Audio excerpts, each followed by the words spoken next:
Hello everyone, welcome back to my channel. तो आज की वीडियो में हम देखने वाले हैं कि 6 महीने के बच्चे का टीकाकरण कैसे होता है और कितना होता है।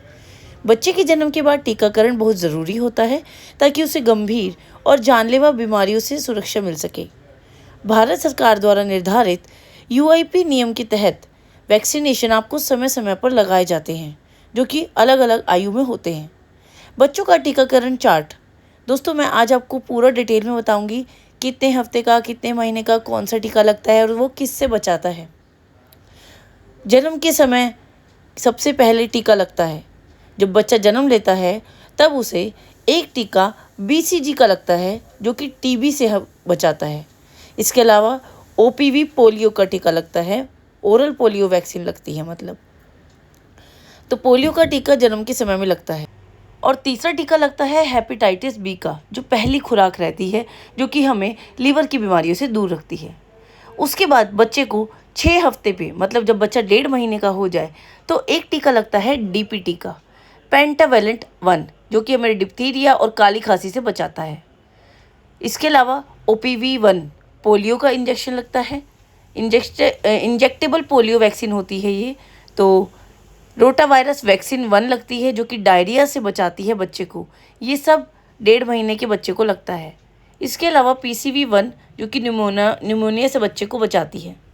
इसके बाद 1.5 हफ्ते के बाद टीका लगता है 10 हफ्ते पर, जो कि 2.5 महीने का टीका होता है। पेंटावेलेंट 2, इसमें आपको डीपीटी हेपेटाइटिस मिक्स होते हैं। और सेकेंड टीका होता है ओपीवी 2, जो कि पोलियो की दवाई है, इंजेक्टेबल होती है। तो 2.5 महीने पर ये टीकाकरण करवाना बहुत ज़रूरी है। इसके अलावा फिर लगता है आपको फ्लू वैक्सीन का रोटावायरस 2, उसके बाद पीसीवी 2। तो ये सारे इंजेक्शन हैं जो आपको 2.5 महीने पे लगते हैं। बात करते हैं 14 हफ्ते पर। जब बच्चा 3.5 महीने का हो जाए तो उसे कौन सा लगता है। पहला लगता है पेंटावेलेंट 3, ठीक है, ओपीवी 3। हर बार आपको बच्चे को पोलियो ज़रूर लगेगा। इसके अलावा आईपीवी बूस्टर फ्रैक्शनल डोज ये लगती है आपको, जो कि इंजेक्टेबल होती है। इसके अलावा रोटावायरस 3। तो उसी एक ही श्रेणी की कैटेगरीज लगती जा रही हैं आपको। पीसीवी बूस्टर लगता है बच्चे को, ख़त्म। इसके बाद आती है 6 महीने में बारी। 6 महीने के बच्चे को सबसे पहला लगता है विटामिन ए की पहली खुराक, जो कि उसकी आंखों की रोशनी को, उसकी रोग प्रतिरोधक क्षमता को बढ़ाती है। फिर 9 से 12 महीने के बच्चे की बात आती है। जब बच्चा 9 से 12 का हो जाए तो उसके बीच में आपको लगता है एमआर वैक्सीन, जो कि मीज़ल्स और रूबेला का टीका होता है। और JE1 जैपनीज़ एंकेफेलाइटिस ये भी लगता है। इसके अलावा पीसीवी बूस्टर लगता है बच्चे को। विटामिन ए की दूसरी खुराक बच्चे को दी जाती है 16 से 14 महीने के बीच में। अब जब बच्चा आपका 2 साल के करीब हो जाए तो 1.5 से 2 साल के बीच में उसको डीपीटी बूस्टर 1 लगेगा, ओपीवी बूस्टर लगेगा। और इसके अलावा आपको बच्चे को मीज़ल्स और रूबेला का दूसरा डोज इस एज में दिया जाएगा। अगर पहली खुराक लगी थी JE2 की, तो वो दूसरी खुराक दी जाएगी। Vitamin A 3rd to 9th dose हर 6 महीने में लगती है। बच्चा जब 5 से 6 साल का हो जाए, 5 से 6 साल के बच्चे को डीपीटी बूस्टर 2 लगता है। डीपीटी बूस्टर 2 के बाद बच्चा जब 10 साल का हो जाए, तो 5 साल का पूरा गैप के बाद उसको जब 10 साल का हो जाए तो टेटनस का इंजेक्शन दिया जाता है।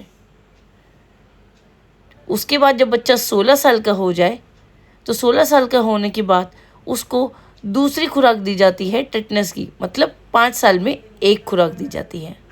नोट कर लीजिए दोस्तों। इसके अलावा आपको एक बात बता दूं, सभी टीकाकरण सरकारी अस्पतालों और स्वास्थ्य केंद्रों में मुफ्त में लगाए जाते हैं। आपको इसके लिए कहीं भी किसी को पैसे नहीं देने हैं। अगर किसी वजह से कोई टीका छूट जाए तो डॉक्टर से संपर्क करें। कैचअप शेड्यूल से फिर से शुरू किया जा सकता है वो।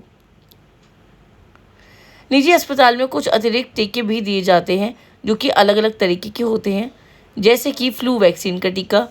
आपके बच्चों को फ्लू वैक्सीन ना हो तो आप वो ले सकते हैं। चिकन पॉक्स का टीका ले सकते हैं, ये प्राइवेट हॉस्पिटल में अलग से दिए जाते हैं।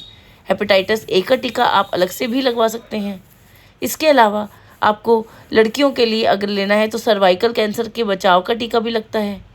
टीकाकरण कार्ड भी आपको मिलता है।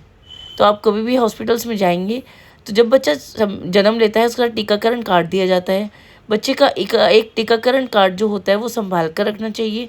उस पर तारीख और टीकों का पूरा विवरण दर्ज किया जाता है जब भी जो भी टीका लगेगा।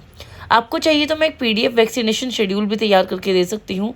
आप मुझे बता दीजिए कमेंट में, मैं आपको शेड्यूल चार्ट बना दूँगी। Thank you so much, keep supporting, bye bye.